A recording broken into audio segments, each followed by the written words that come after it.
Sí, buenas tardes amigos, iglesia, amada iglesia de nuestro ser creador unicitario sin nombre.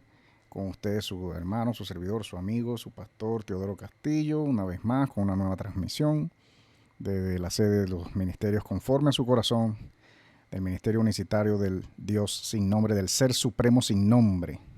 Sí, desde acá, desde Medellín, Colombia, para todos nuestros amigos, hermanos, familia, con una nueva transmisión por acá, una nueva enseñanza, una nueva video enseñanza, una nueva traducción en vivo, ¿verdad? De los más grandes filólogos, traductores de los textos judeocristianos, textos bíblicos, los más grandes correctores y traductores. En este caso seguimos hoy una vez más, damos continuación con el video 12 de la serie Los dioses falsos de la Biblia, traduciendo en vivo al doctor Mauro Viglino. Seguimos por acá con esta serie importante, hermano. Mire el grueso de este libro, pura erudición filológica, pura erudición etimológica, filológica, literaria, gramatóloga, fonética, fonológica, de las palabras más importantes que encontramos en la Biblia, de esos sustantivos, esos nombres que encontramos, ¿verdad? Esos nombres de esos dioses y de esos personajes bíblicos que encontramos en la Biblia y de los conceptos teológicos más importantes que debemos estudiar y revisar y analizar de lo que nos ha quedado y nos han enseñado pues en toda esta teología cristiana de este lado del mundo, y que teniendo pues una vida religiosa como se tiene en el cristianismo y en cualquier religión del mundo, pues nos da una idea, hermano. El estudio profundo de estos dioses, de estos llamados dioses en la Biblia y en estos libros, ¿verdad? Judeocristianos, en el judaísmo, nos da una idea de cómo es también la religiosidad y la idolatría y el politeísmo de otras religiones en otras partes del mundo, ¿no? Aunque pues obviamente si queremos hacer un estudio más serio, más honesto, más sincero, pues en efecto, si usted quiere poder hablar, opinar sobre el Islam, usted debería tratar de leerse el Corán sin ningún miedo, sin ningún prejuicio, Dios mío. Si usted va a querer opinar y decir que esa gente está perdida toda, los musulmanes por el mundo, ¿verdad? Quienes me oyen, tengo amigos musulmanes que aprecio mucho, que estimo mucho, como personas, como hijos del ser eterno, supremo, sin nombre, sin sexo, infinito, invisible, pero que son musulmanes, pues engañados en su religión, igual que muchos cristianos, ¿verdad? Engañados en su religión, igual que cualquier persona de cualquier religión que profese cualquier religión en el mundo, porque la religión es engaño siempre. La religión es mentira, es engaño siempre. La religión es basada en adoración a dioses hombres, a dioses que tomaron cuerpo, que eran perfectamente visibles en una antigüedad, dioses guerreros que salían a la guerra, se ponían sus armaduras, dioses que exigían vírgenes, exigían sangre, carne, grosura, vaca, ganado, primogénitos humanos, dioses que exigían sacrificios de los primogénitos humanos. ¿Mm? Son esos dioses, hermanos, que vemos en esos libros. Entonces, si usted y yo vamos a seguir siendo creyentes, como en efecto lo seguiremos, como en efecto su servidor me declaro, ¿verdad? Mi esposa y este ministerio nos declaramos perfectamente creyentes. No somos ateos, hermano. No hemos dicho y jamás diremos el ser supremo, invisible, eterno, infinito, sin nombre, sin sexo, incorpóreo, unicitario, un solo ser, una sola persona en todo su ser. Jamás vamos a decir que no existe. Jamás nos vamos a declarar y decir no existe, por favor. Hay que ser muy necio, muy insensato, muy necio, muy vanidoso, muy orgulloso, muy pedante, muy arrogante para decir el ser supremo, la inteligencia suprema, la causa primera, la inteligencia máxima, infinita, el ser y la existencia y la autoexistencia infinita no existe, hermano. Hay que ser bien, ¿verdad?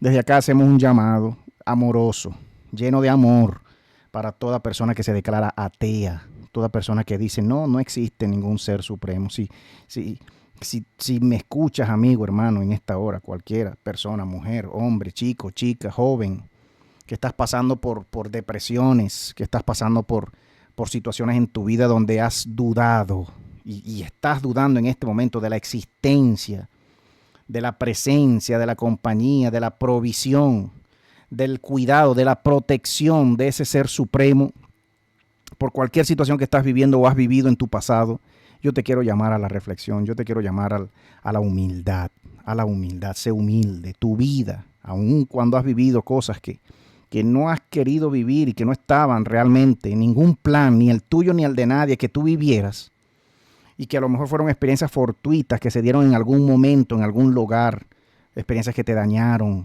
que fueron personas, fueron ellos, no eres tú. El problema en la vida no eres tú, son ellos en su maldad, en su corazón, porque la maldad del corazón de cada quien depende de cada quien.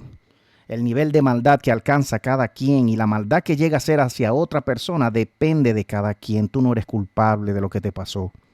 Si lo que te pasó es malo y no tienes ninguna culpa porque tú no lo buscaste, si cualquier experiencia te ha llevado a sufrir, a ser vejado, humillado, abusado, a ser engañado de modo que tú dices, ¿por qué vivo? ¿Por qué vine a esta existencia? ¿Por qué tuve que nacer? Si en este momento dudas de la existencia del Ser Supremo que hizo tu alma, que diseñó tu alma, yo te quiero llamar a la humildad. Sé humilde. Una cosa es la maldad de otros hacia nosotros. Una cosa es la maldad y el grado de maldad de otros hacia nosotros, y otra cosa es que el Ser Supremo no exista como has venido a pensar en tu corazón, porque es maldad también. Igual de maligno es el corazón que hace maldad a otros que el corazón que en su mente y en su corazón dice y piensa: Dios no existe, el Ser Supremo no existe porque no me cuidó en tal momento. ¿Dónde estaba? No me proveyó, no estuvo ahí conmigo. Hay maldad en ese corazón también, porque la decisión de hacer maldad a otros no depende del Ser Supremo, depende de cada quien, y la maldad es un libre derecho en seres inteligentes, en seres creados con inteligencia y con derecho a escoger la vida que hacen. Pero la maldad no va a quedar impune, hermano, amigo, amiga, mujer que me oyes, esposa, esposo, novia, novio. La maldad que hacemos, ni la que haces tú ni la que has hecho tú, creyendo que no has hecho ninguna en tu vida y que nunca has pecado, o creyendo que la maldad solo lo has sufrido tú a ti, tú nunca has hecho ninguna maldad a nadie ni a ti mismo, lo cual es un gran engaño, porque somos malos también. La maldad se da en nosotros cuando hay pensamientos malignos, cuando hay malas palabras, cuando hay deseos malignos hacia otras personas, cuando hay maldición en nuestra boca hacia la vida, hacia el Ser Supremo, hacia otra persona que me ha hecho daño. Cuando yo abro mi boca para maldecir a esa persona, para proferir una maldición y llamar a la muerte y a los demonios contra esa persona, hay maldad en tu corazón. Debes arrepentirte. Debemos arrepentirnos, debemos salir de todo odio. Cualquier raíz de amargura y de odio en nuestro corazón nos va a llevar siempre a rebelarnos ante la ley del amor natural en nuestras conciencias, de ese Ser Supremo, todo amoroso, todo perfecto, no hay error en él. No fue culpa de él la maldad que te hicieron a ti, la maldad que me hicieron a mí. El abuso que he sufrido yo en la vida, los abusos que he sufrido, porque los he sufrido también igual que muchos y muchas. No somos los únicos en la vida que sufrimos. No somos los únicos en la vida vejados o abusados, o que fuimos vejados y abusados por alguien, en la maldad de alguien, de un gobierno, de un esposo, de una esposa, de unos hijos, de unas hijas, de unos vecinos, de unos supuestos vecinos, supuestos amigos, supuestos pastores, supuestos curas, supuestos mentores, pastores de la Grey. No fue culpa tuya, ni es culpa del Ser Supremo. Sal de ese engaño, perdona. Libérate de esa maldad en tu corazón, de ese odio. Libera a esa persona también. No podemos entrar y decir, aun cuando salimos de los dioses falsos de la Biblia y de los dioses falsos de cualquier religión, del judaísmo, del islam, del budismo, del hinduismo, de cualquier religión y cualquier metafísica y cualquier agnosticismo y cualquier misticismo, no podemos terminar diciendo el Ser Supremo, la inteligencia suprema, quien diseñó mi alma. La unicidad de mi alma no existe. Hay mayor maldad en eso.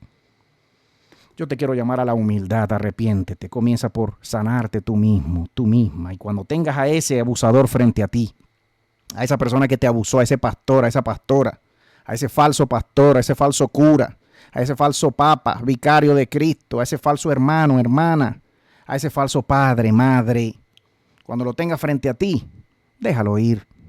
Es lo que hacemos los que amamos. Decide ser una persona que ame siempre, por mucha maldad que haya sufrido en su corazón y la hayamos visto en contra de nuestras familias incluso. Incluso en contra de nuestros hermanos y hermanas de sangre, como es en mi caso, que he sufrido. Hemos sufrido en mi casa, en mi familia, la vejación, el abuso de personas familiares en mi familia, a nosotros.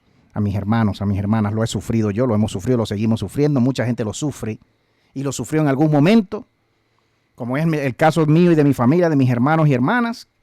Supuestos familiares que nos amaban, que nos amamos, que nos amaron, que nos amaban, nos abusaron de niños. Es mi caso familiar. Supuestos. Personas que te dicen que te aman, porque es la traición que más duele, la del que te dice que te ama y que te lo dice todos los días. Perdónalo, déjalo ir. Él cosechará su maldad. Él cosechará su maldad y cosechará lo malo. Él o ella cosecharán su maldad porque es lo que han sembrado. Todo el que siembra maldad y abuso cosechará maldad y abuso. Es una ley natural de vida, tarde o temprano. Cuando lo tengas frente a ti otra vez y cuando lo descubras frente a ti, déjalo ir. Perdona en tu corazón, salva tu alma, salva tu mente, salva tu alma, tu corazón, porque el que no perdona y el que decide pagar con la misma moneda recibe peor recompensa que el que hizo la maldad, porque se vuelve peor en venganza. No hay ninguna justicia ni ningún amor en la venganza, no lo hay. Y todo el que dice que ama jamás se venga de nada ni de nadie. Esos dioses vengadores del Génesis bíblico, esos dioses vengativos de la Biblia, esos llamados dioses, ese Jehová, ese Jesús, que regresarán con fuego, destruyendo todo con fuego en venganza. Esos dioses que vemos en todos esos libros religiosos de cualquier religión, hermanos, son dioses falsos, son demonios. Porque en ningún ser supremo verdadero hay ninguna sed de venganza. La justicia no es venganza y la venganza no es justicia. En la venganza no hay amor. En la venganza solo hay odio y terror y destrucción y genocidio. ¿Cuándo vamos a entender eso? ¿Usted podrá entender eso algún día como lo entiendo yo hoy? Yo no lo entendía. Yo era uno más, lleno de odio. Pero hoy hay amor en mi corazón, por fin.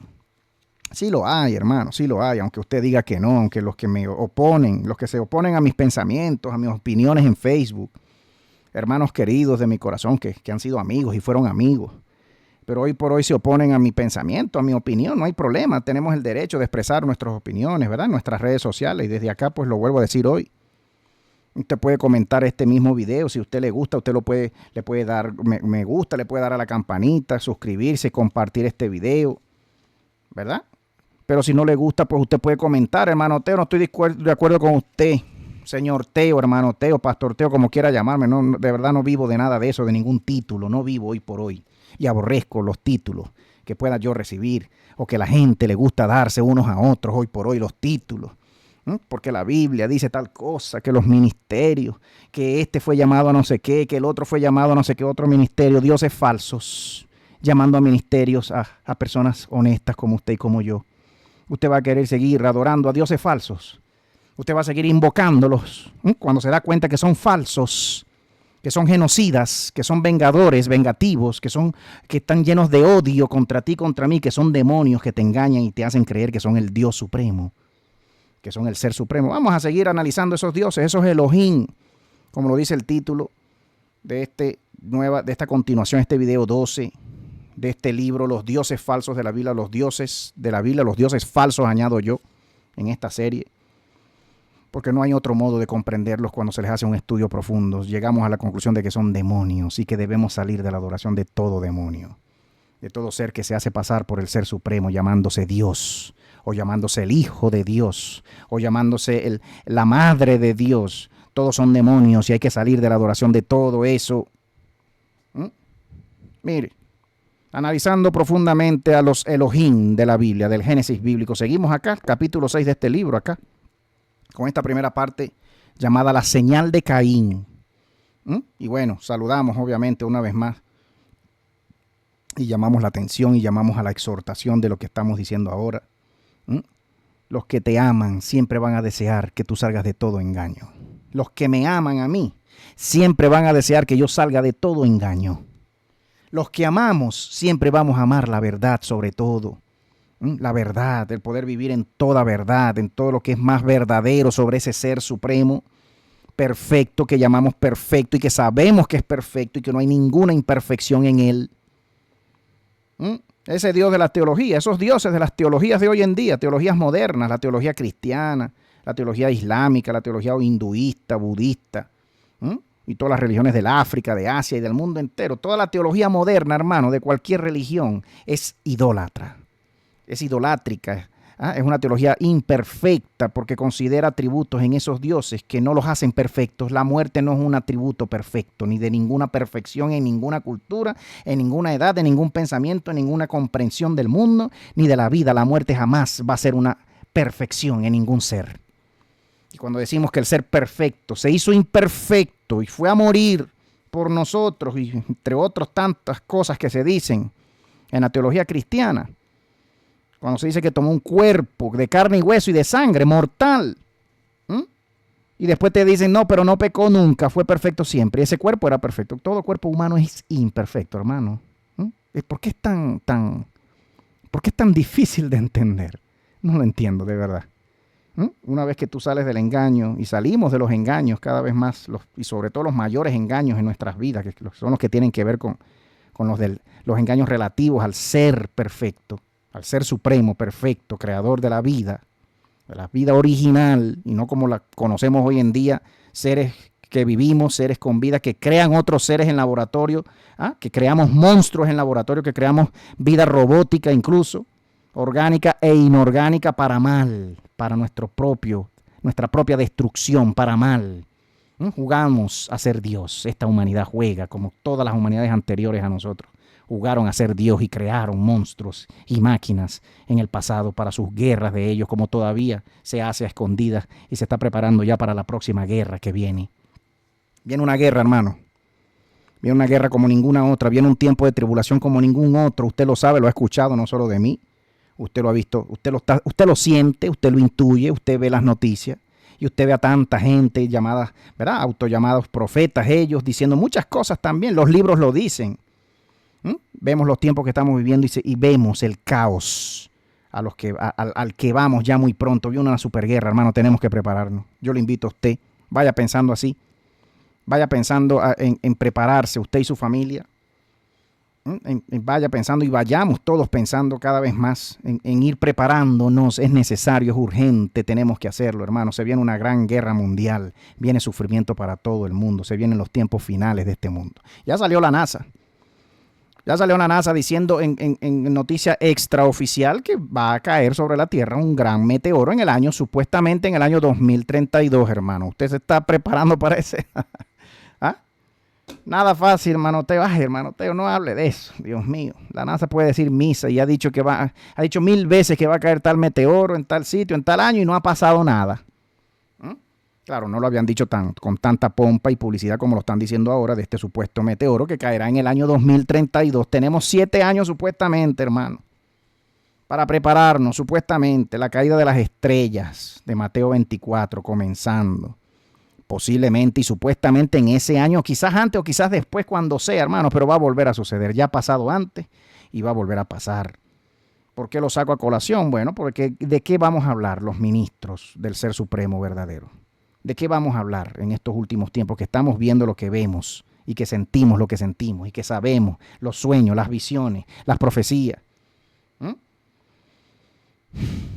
Los que de verdad amamos y nos amamos unos a otros, los que de verdad aman, vamos a hablar siempre de prepararnos en la mente, en el corazón, en el alma, sobre todo primeramente, pero también materialmente. Tenemos que ir haciendo ya preparaciones, buscando tierra, búnkers. En eso están ellos. Las élites gobernantes genocidas de este mundo ya están haciendo sus búnkeres, ya los tienen hechos ya, porque saben lo que vienen. Ellos mismos van a causar una superguerra, porque antes de que se acabe este mundo, ellos deben asegurar que este mundo se lo puedan ellos ofrendar a los demonios que van a caer, a los demonios que van a salir de abajo. Ellos van a hacer sus ofrendas a esos demonios, porque tienen pactos con esos demonios y esperan la caída de esos demonios. Y sueñan con esos demonios. El ser perfecto les dice, allá les va su demonio. Agarren sus demonios que ustedes adoran como Dios. Que ustedes confunden conmigo, dioses visibles. La señal de Caín, analizando más profundamente y un poco más a estos Elohim, a esta palabra que ya venimos diciendo en esta serie, es traducida malamente, incorrectamente como Dios en singular, cuando es una palabra en plural y lo sabe cualquier lingüista y cualquier traductor profesional como su servidor, esta palabra está en plural. Nunca ha sido Dios en singular, una mala traducción. Siempre ha sido dioses. Los dioses, los dioses, los dioses. Cada vez que usted lee la palabra Dios en su Biblia, usted está leyendo dioses en los manuscritos más antiguos y originales. Los más hacia el original, pues. La señal de Caín, después de que Adán y Eva se hubiesen dejado, ¿verdad? El lugar protegido y cercado que era el Edén, del cual Dios los expulsó, ¿sí? Como lo dice el Génesis bíblico, hermano. Va a tener usted, si no me está siguiendo y no me ha seguido en los videos anteriores a hicimos un paréntesis de 4 videos para poder explicar el significado, el verdadero origen y el verdadero significado del vocablo Jehová, del tetragramatón hebreo YHWH, del nombre Yahweh, transliterado y pronunciado fonéticamente en un español como Jehová. Hicimos 4 videos, se los recomiendo, vaya y véalos. Un paréntesis en el video 11 de la serie Dioses Falsos de la Biblia. Hoy reanudamos esta serie, el video 12. Una vez que fueron expulsados, debían ellos proveer para sí mismos. La nueva vida de los adamitas, de la raza de los adamitas, los hijos de esos Adán, porque recordamos, no estamos hablando de un solo ser llamado Adán y una sola mujer llamada Eva, estamos hablando de una raza de seres, los primeros creados, una segunda raza, o una tercera o una cuarta, la que sea, hermano, pero que no es la raza original. Ya lo hemos dicho en esos primeros 11 videos, esta nueva vida, la nueva vida de los adamitas fuera del Edén, inmediatamente fue una vida cuesta arriba, ¿cierto? Una vida difícil fuera del Edén, como lo indica la historia de los hijos de Adán y Eva, Caín y Abel en la Biblia. Después de matar a Abel, Caín es expulsado de su tribu. Dice la Biblia que Caín mataba. Algunas traducciones, algunos comentarios bíblicos de algunos eruditos estudiosos a ese verso que dice Caín mató a Abel. Una mejor traducción de ese verbo matar es un pasado imperfecto. Cuando se dice que Caín mataba, Caín asesinaba a Abel, porque recordemos que Caín también era una raza. Abel era una raza. No estamos hablando de individuos, hermanos. No estamos hablando de individuos. No se puede estar hablando de individuos cuando sabemos que estos son historias míticas de hace 5.000, de hace 6.000 años. Ninguna historia de ningún personaje individual va a llegar hablándole a usted de ese personaje 5.000 años después. Se pierde en el camino, hermanos. Pero si se habla de razas, si se habla de pueblos, de naciones importantes en el pasado, entonces sí puede llegar la historia. Como en efecto nos llega, solo que nos llega de modo engañador. Los editores de esos libros, de la Biblia y de la Biblia hebrea, que siempre nos han editado la Biblia, nos han hecho creer hasta ahora que se está hablando de individuos y no de razas, y no es así. Se está hablando de razas. Caín era una raza y Abel era una raza. Y algunos comentan, no soy el único que dice esto, no soy el único erudito, no me considero erudito, pero no va a encontrar usted un solo erudito diciendo eso, va a encontrar muchos, como ya lo vimos traduciendo al doctor Maximilian de Lafayette, cuando, ¿verdad? En estos últimos 4 videos, él decía lo que acabo de decir. El doctor de Lafayette y el doctor Biglino confirman lo que acabo de decir. Aunque Biglino no lo dice expresamente en libros, sino en videos. Después de matar a Abel, Caín es expulsado de su tribu. Y después de escuchar el juicio y el castigo que Dios le había reservado, ¿verdad? Caín hace una extraordinaria declaración sobre las consecuencias de su castigo. Yo seré un fugitivo, dice el verso 4. El verso 14 del capítulo 4 de Génesis dice, yo seré un fugitivo y un vagante, un vagabundo sobre la tierra. Y cualquiera que me encuentre me matará. A partir de esta solicitud, de esta queja, el Señor, ¿verdad?, de ese libro, el supuesto Dios del libro, le pone entonces una marca en su rostro, dice este autor acá, este traductor Biglino, en su rostro, para que nadie pudiese matarlo. Le pone una marca para que nadie pudiese matarlo. Pero lo que sea que en la tierra pudiese matar a Caín, dice acá el autor Biglino una vez más, si Abel ya estaba muerto y las otras 2 personas que nacieron antes fueron Adán y Eva, sus padres, es la pregunta, pero ¿quién en la tierra podía matar a Caín si su hermano Abel estaba muerto? Obviamente, si estamos hablando de individuos y no de razas, o si estamos hablando de una raza, pues ya Caín había acabado con la raza de Abel, ¿verdad? Y solamente su padre y su madre estaban muertos, estaban vivos, presentes. ¿Quién podía matar a Caín entonces?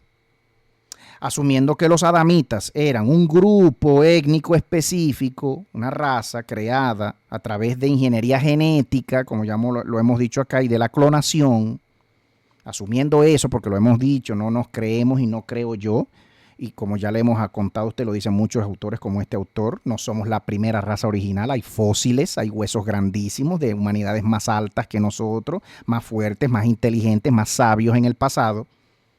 Pero asumiendo que esa raza, esa segunda raza llamada Adán, somos nosotros, una posterior raza, cuando mínimo una segunda raza y no la original, asumiendo que éramos entonces así, creados en laboratorio, pero con semen de ellos, como ya lo hemos dicho en videos anteriores, ellos pasaron su semen, usaron sus óvulos, usaron su semen y en laboratorio nos crearon cuerpos. Nuestras almas no, obviamente, porque nuestras almas vienen del ser eterno supremo y perfecto, invisible, del verdadero ser supremo y no de ellos, porque es la vida propia en cada alma creada. La vida propia viene del ser supremo, no viene de ningún demonio, de ninguna raza primera, creando a ninguna raza segunda. Sencillamente manipularon nuestros genes para hacernos menores a ellos, pero somos semejantes a ellos. Por eso el libro dice, hagamos una raza semejante a nosotros, conforme a nuestra semejanza. El tamaño nada más. Pero no nos mutaron a otra raza diferente a ellos, ¿no? Como la raza de los animales, que son mutaciones. Los animales son mutaciones, hermano, de genes humanos. Y lo digo de una vez, lo voy a decir, lo voy a seguir diciendo. Yo no me como el cuento bíblico del Génesis bíblico que el ser supremo creador, el verdadero, creó una raza de animales en un quinto día. Yo no me lo creo. Si usted lo cree, usted cree toda la historia tal y como se cuenta en el Génesis, tal día de creación, y que en el quinto día el ser supremo verdadero creó a los animales, que a todas luces son seres malditos, en cuerpos malditos.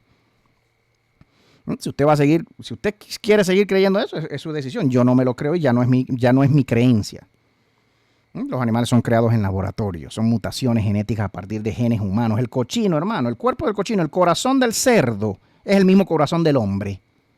Y muchas transfusiones se han hecho ya de corazones de cerdo y se han puesto en cuerpos humanos y funcionan. ¿Por qué? Porque el cerdo es un animal creado en laboratorio. El cerdo es muy rico, ¿verdad? Es de los animales más sabrosos que hay, ¿cierto? Para comer. Bueno, vaya investigando el cerdo. Vaya investigando la genética del cerdo, de dónde viene y desde cuándo se manipula. Cerdos salvajes, cerdos domésticos, pero que es un animal que se cría hoy por hoy no solo para comer, sino para transfusión de sangre y de órganos para el cuerpo humano. Nos servimos de ellos. Son manipulaciones y son seres creados a partir de la genética humana y de seres humanos. Ese es un tema más complicado, un tema muy largo. No vamos a entrar por ahora en ese tema. A lo mejor lo hablamos después, pero cuando usted quiera hablar de ese tema, su servidor está abierto para hablar de ese tema.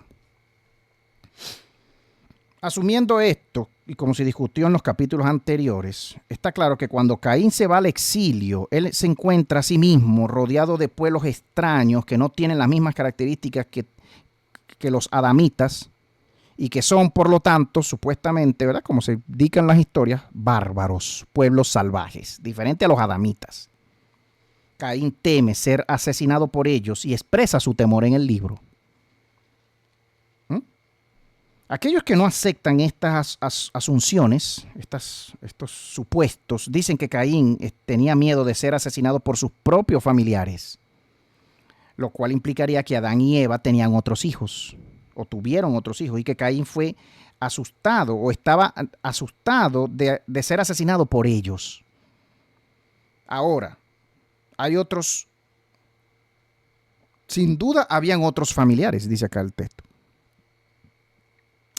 Sin duda habían otros familiares. De acuerdo al Rashi de Troyes, Rashi de Troya, un famoso rabino, uno de los más importantes exégetas judíos rabinos de la antigüedad, Caín nació con una hermana gemela.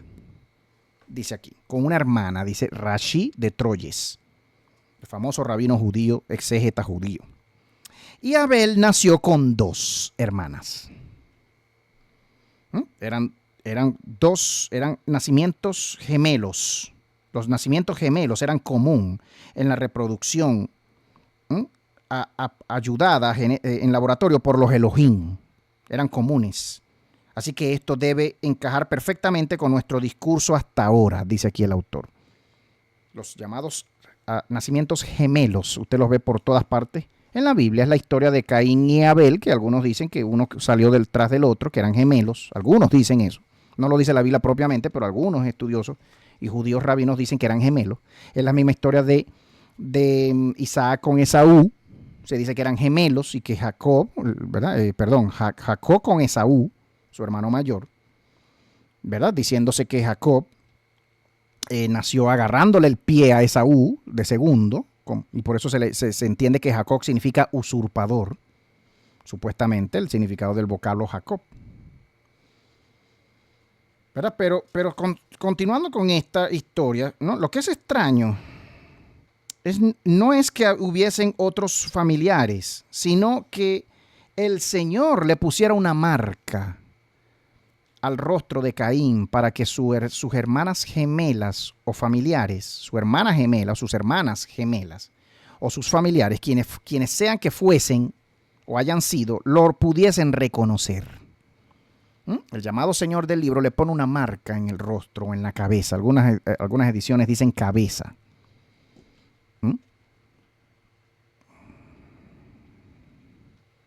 Mucho más, dice acá el texto, mucho más, ¿verdad? Se hubiese aterrado Caín, mucho más, se hubiese aterrado Caín de ser asesinado por animales, porque aun cuando Dios había puesto una marca sobre el rostro de Caín, los animales ciertamente no tendrían cuidado de eso. Mucho más. Se hubiese puesto más temeroso y aterrado de que lo asesinaran si tenía una marca en su cabeza diciendo yo soy Caín, ¿verdad? Para que lo identificaran. Y los animales ciertamente no iban a cuidar de eso. Si se oye ruido en el fondo, hermanos, es porque está lloviendo en este momento. Y si me disculpan, por favor, denme un segundo acá. Ya necesito hacer algo rápido. Ya vengo. Estamos en vivo.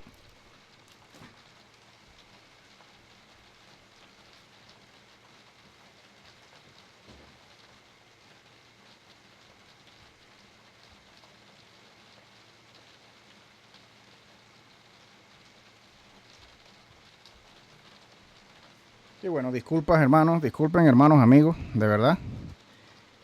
Pues he comenzado a llover y tuve que ir a cerrar las ventanas. La lluvia se me mete, disculpen ustedes. Pero aquí seguimos, estamos en vivo, hermano. Aunque este video está en diferido, ¿verdad? Porque pues grabar en vivo ya se nos ha resultado complicado por ciertas situaciones a veces con el internet. Se cae de repente y viene de repente. Ya pues queremos evitar esos momentos desagradables cuando pasa. Por eso grabamos ahora y transmitimos en diferido para el gusto de cada quien. Cada quien vaya viendo esta enseñanza como puede. 10 minutos un día, 10 minutos el otro día. Como sé que algunos me han dicho que observan pues estas enseñanzas, que estudian con nosotros en su ministerio, mi esposa y mi persona, estudiando estos temas. Nuevamente, hay unas pocas curiosidades que queremos mencionar para entender que la historia, como es contada en el libro, como se nos cuenta, es menos lógica de lo que aparece cuando lo leemos en una forma que es consistente con el texto. Las rarezas de los adamitas y patriarcas antediluvianos, anteriores al diluvio, sin embargo, ciertamente no terminan con Caín. Sí, porque imagínense, miren esta primera situación, ¿sí? Se presentan, estamos estudiando estos Elohim, ¿cierto? Y viene Caín a decirle a su Dios, a su Elohim, al supuesto Dios verdadero del libro y de la vida y de la creencia cristiana y judía, viene a decir, me van a matar, ¿verdad? Me van a matar, me van a reconocer y me van a matar. Pues le pone una marca, supuestamente el libro dice que ese Dios le pone una marca a Caín para que no lo mataran. Usted me dirá, hermano, qué marca podía ser. Que cuando lo viese un familiar, ¿verdad? Que cuando lo viese un familiar no se atreviese a intentar matar a Caín, o que cuando lo viese un animal este animal no tuviese opción, no tuviese forma de poder matar a ese Caín, a ese individuo o a esa raza de individuos, hermano. Yo me inclino a creer, mi opinión personal, como efecto lo observo en muchos textos, judíos extrabíblicos, llamados sagrados, sobre todo el llamado Apocalipsis griego de Baruch, que lo leímos acá en este canal, lo tradujimos en vivo. Yo me inclino a creer que, como en efecto estamos hablando de dioses falsos, la marca sobre Caín era una maldición, obviamente, ¿no? Se sabe que Caín fue maldito y que sopesaba sobre él una maldición. Pero dice el texto en su Biblia y mi Biblia que recibió una marca que impedía que lo mataran el que lo viera. O sea, que tuvo que haber sido puesto sobre él, sobre su rostro, sobre su cabeza, algo que le permitía a Caín defenderse, o a la raza de los Caín defenderse contra el ataque de alguien. Usted no me va a decir, nadie me va a decir, va a salir muy espiritual conmigo en este tema y va a salir diciéndome, no, era una maldición, era algo en su rostro que aterraba, ¿verdad? En todo caso, porque si vamos a salir diciendo que impedía que lo matasen, que lo matara quien sea que lo encontrara, ¿verdad? Pues tendríamos que decir que ese Dios, ese supuesto Dios verdadero de esos pasajes en Génesis, lo maldijo, porque fue lo que hizo. Lo maldijo, o sea, no es un Dios verdadero. Un Dios que maldice no puede ser jamás el ser eterno verdadero, como ya lo hemos dicho, y como está muy presente en nuestra teología de su servidor, en nuestra comprensión del ser supremo, jamás maldice a nadie ni a nada. Estamos hablando de un Dios, de un ser superior a este Caín, que lo maldice y le pone algo en su cara, en su cabeza, que le permite defenderse de sus enemigos. Cuando usted busca esa cualidad en los seres vivos, usted va a tener que hablar y darse cuenta que se está hablando de cachos, de cuernos. O sea, una maldición sobre este ser viviente pudo haber vuelto a este Caín una raza animalesca, con cuernos. Que cuando habían guerras o cuando viniese algún enemigo hacia esta raza de seres, cainitas, ellos podían defenderse con sus cuernos. En la batalla cuerpo a cuerpo podían defenderse con algún cuerno, uno solito o varios cuernos, como usted lo observa en el mundo animal, en el reino animal. Que puede ayudar a un individuo que tenga en su cabeza que lo puede ayudar para defenderse contra un enemigo que intente matarlo. ¿Qué pudiera ser? Yo no veo otra cosa sino cuernos sobre una raza humana, sobre una primera raza humana que no la tenía. Es mi opinión personal, hermano, es mi percepción, es lo que yo he llegado a concluir de ver tantos libros, de leer tantos libros, de ver tantas películas, tantas series, de ver tantos libros hebreos llevados a la pantalla y de ver tantos seres animalescos con cuernos, con los cuales se defienden contra sus enemigos. Es lo que pueden tener en su cabeza. Usted tiene que usar su imaginación, hermano, le cuento. Si usted dice, ay, hermano, usted está especulando, bueno, pero entonces ¿usted qué haría? ¿Qué haría? ¿Qué pensaría usted? No, yo prefiero no pensar. Ah, bueno, está bien. Alguien que lee y no piensa. Usted y yo vamos a seguir siendo ese lector que vamos leyendo estas historias en estos textos llamados sagrados, llamados importantes, llamados santos y la verdad revelada del Ser Supremo a nuestras vidas. Usted y yo lo vamos a seguir leyendo como que leyéramos historietas y ya. Un chiste, eso es un chiste que contó ahí Mafalda y ya, y sigo leyendo y no me importa lo que se dijo. No, hermano. No podemos seguir leyendo. Si vamos a leer estos libros, tenemos que ser lectores serios. Y si no los vamos a leer, pues ya no los leemos y ya. Dejamos de leer estos textos y ya. Porque si vamos a leer así, no podemos seguir leyendo así. Usted tiene que usar su comprensión, usted tiene que tratar de usar su imaginación y hallar respuestas en lo que va leyendo. El mismo texto va dando todas las indicaciones. Se va interpretando, el mismo texto se va interpretando. Y una vez más, como ya dijimos, ¿no? Y hablando pues entonces de los adamitas, ¿ves? Estas rarezas en esta primera raza llamada Adán, y en los patriarcas, sin embargo, vemos que no es la única rareza o extrañeza, ¿no? Que encontramos en esos libros. Miren esto en cuanto a los patriarcas antediluvianos, los patriarcas antes del diluvio, en este texto, ¿verdad? Y estudiando a estos patriarcas y sobre todo a estos Elohim, a los dioses de estos patriarcas, los Elohim, observamos que si vemos la familia de Adán, si observamos el árbol familiar de Adán, en el capítulo 5 del libro de Génesis, es emocionante, ¿verdad? Poder ver esto porque contiene una lista de patriarcas antediluvianos, anteriores al diluvio, cuyas edades y linajes eran registrados. Sí, se tiene un registro en ese libro del Génesis de los linajes y de las edades de estos patriarcas anteriores al diluvio. En particular se dice que Adán vivió 930 años. Usted jamás se va a imaginar una persona humana de nuestra humanidad viviendo casi 1000 años. Usted no se puede imaginar a alguien, ¿verdad?, de nuestra semejanza, de nuestra altura, de nuestra contextura, llegando hasta una edad de 1000 años. No puede imaginarse un humano así. Usted tendrá que imaginarse un humano más fuerte, un humano quizás más alto, una humanidad más alta, una humanidad más rozagante, más fuerte, más anterior a nosotros, genéticamente hablando. Tenía más vida en sí mismo, podía vivir más tiempo. Vemos en el mismo libro de Génesis que Set, el hijo de Adán, el llamado tercer hijo de Adán, tenía 912 o llegó a vivir 912 supuestamente, ¿verdad? Las traducciones más modernas, más últimas de la Biblia. Vemos que Enos, ese Enos con S, no el Enoch con C o con Q, sino un Enos anterior al séptimo después de Adán, a la séptima raza adamita. Vemos un Enos siendo la cuarta con 905 años o alcanzando una vida de 905 años, y así por decir de los demás también. El último patriarca mencionado en esa primera lista de Génesis 5 es Noé, el llamado Noé, que es el décimo el décimo después de Adán, contando desde Adán.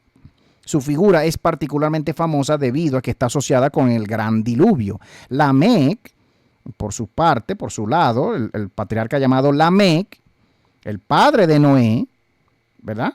El último patriarca mencionado antes de Noé, vivió, según el libro, 777 años. De este modo hemos visto que una vida muy larga, un rango de vida muy larga, caracterizaba las vidas de los patriarcas antediluvianos, de antes del diluvio. Habría mucho que decir sobre este punto, dice acá el autor, ¿no? Que hay en efecto, o habría mucho que decir con respecto a ello, pero muchos comentadores tradicionalistas, muchos comentaristas tradicionales, incapaces de aceptar estas verdades no ortodoxas, tratan de explicar esta rareza de diferentes modos. Sin embargo, la verdad es que la Biblia no habla, dice acá el autor, no habla aquí de años lunares. Dice aquí que no habla de años lunares o resuelve tampoco recurre a otros tipos de cálculos, dice así, porque habla de años como entendemos los años solares. Dice que en efecto se habla acá de años como los entendemos, como entendemos el término de año solar, dice aquí. También parece arbitrario decidir, como algunos exégetas lo hacen, que para todos los tipos de hermenéutica y de categorías numerológicas y hermenéuticas, para que puedan tener sentido, ¿verdad? Para que puedan ser congruentes las largas vidas de los patriarcas antediluvianos en las diferentes categorías numéricas y hermenéuticas, dice así. También parece ser arbitrario esta asunción de que se puede estar hablando de años lunares y no de años solares, lo que está diciendo acá el autor.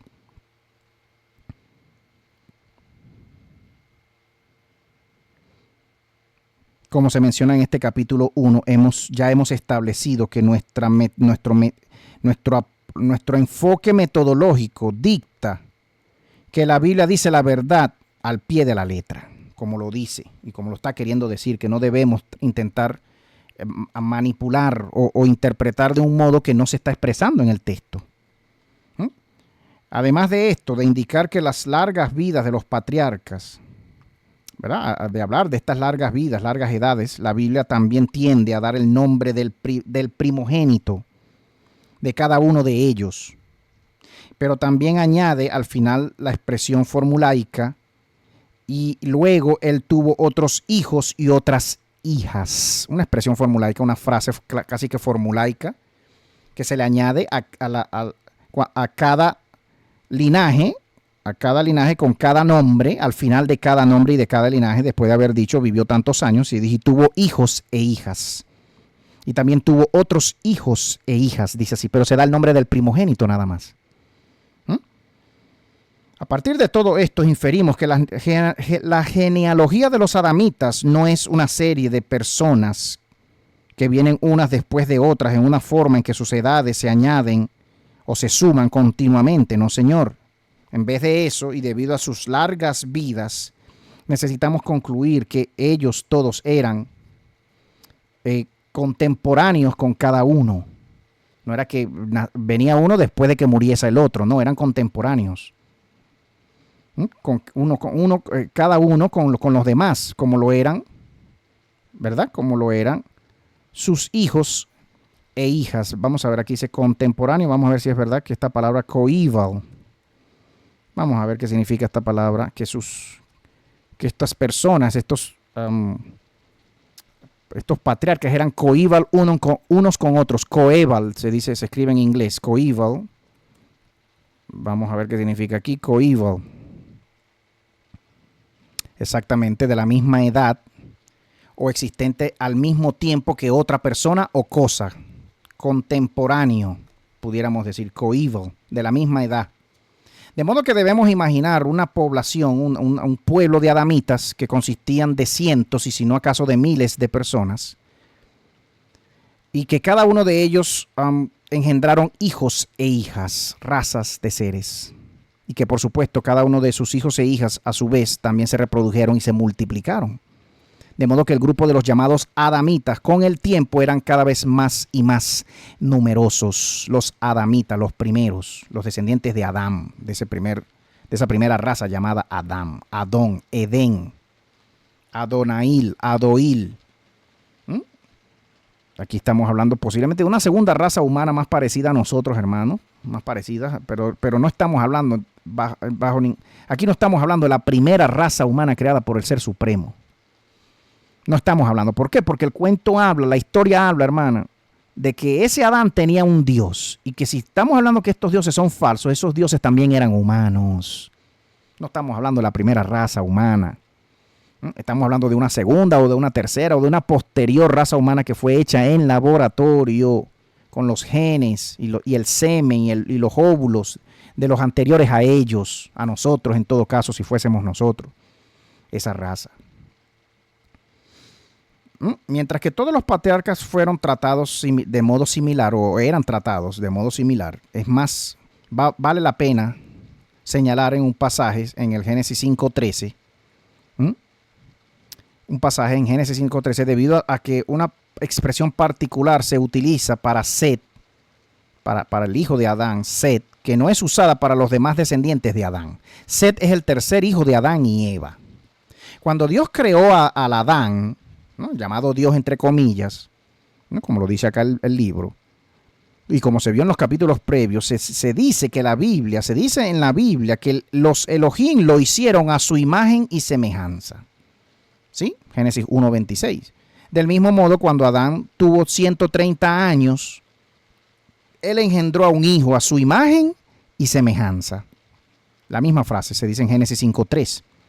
Pero para Set, y solo para Set, la misma expresión es utilizada para la creación, la misma expresión se utiliza como se utilizó en la creación de Adán y Eva, a su imagen y semejanza. Se dice que Set, el hijo de Adán, salió de Adán también, posiblemente de un laboratorio o de una raza, fue una raza de seres creados en laboratorio, Set. Fueron creados a su imagen y semejanza, o a partir de la manipulación genética de sus genes anteriores, de esa raza que lo estaba creando en laboratorio a partir de sus genes que estaban utilizando y manipulando. Lo mismo no se dice de ninguno de los demás patriarcas. Esta expresión no se utiliza ya más de ninguno de los demás patriarcas. Esto indica que Set era probablemente creado por alguna intervención particular de los Elohim, del mismo modo en que hemos visto en capítulos anteriores. Dice acá, todos los hijos son formalmente nacidos a la imagen y semejanza de sus padres, o por lo menos a la imagen y semejanza de uno de sus padres, dice acá. Sin embargo, aquí en el caso de Adán, el autor considera necesario enfatizar que Set también fue creado a su imagen y a semejanza de su padre de él.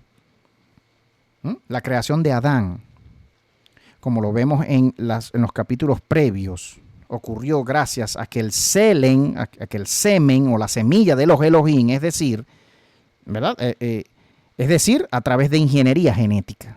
Se observa acá, es la misma frase que se utiliza en los manuscritos más antiguos. No se utiliza para las demás razas que vienen después. Podemos asumir aquí, dice el autor, que lo mismo sucedió con Set, pero quizás que hubo una continuidad de intervención, así que quizás hubo una intervención continuada de un ente ya creado y no precisamente del Ser Supremo, lo cual no debería sorprendernos, dice acá el autor. Adán entonces engendró más hijos e hijas después de la edad de 130 años y vivió hasta la edad de 930 años. Y la Biblia también, observamos, pues que la Biblia enlista o presenta una lista, una larga lista de patriarcas que vivieron largas vidas como se anticipó antes o como se anticipa antes acá. ¿Sí? Como ya se mencionó antes. De este modo Adán era contemporáneo en edad y en tiempo con Set, con Enos, con Cainán, Cainán el quinto, ¿no? Set es el tercero, Enos el cuarto, Cainán es el quinto en la secuencia desde Adán, con Mahalaleel, ¿sí? Mahalaleel se dice en inglés, Mahalaleel se dice en español, como lo tiene usted en su Biblia, y con Yarret. Yarret, que es el sexto, es la sexta generación. ¿Sí? La sexta raza. Esto significa que Adán murió cerca o cercanamente antes de que Noé fuese creado, dice acá. Esto significa que Adán que Adán murió justo antes de que Noé fuese creado, como puede uno verificarlo en la lectura de Génesis 5, justo antes, dice así. Nuevamente, las vidas de los patriarcas antediluvianos no se seguían, ¿verdad? No se seguían uno al otro, las vidas, ¿no? No seguían, do not follow, no seguían la una a las otras, sino que se sobrelapaban. No era que moría uno y salía el otro, no, era que se ¿cómo se dice? Vivía uno y nacía otro y pues se sobrelapar, ¿sí? Overlap.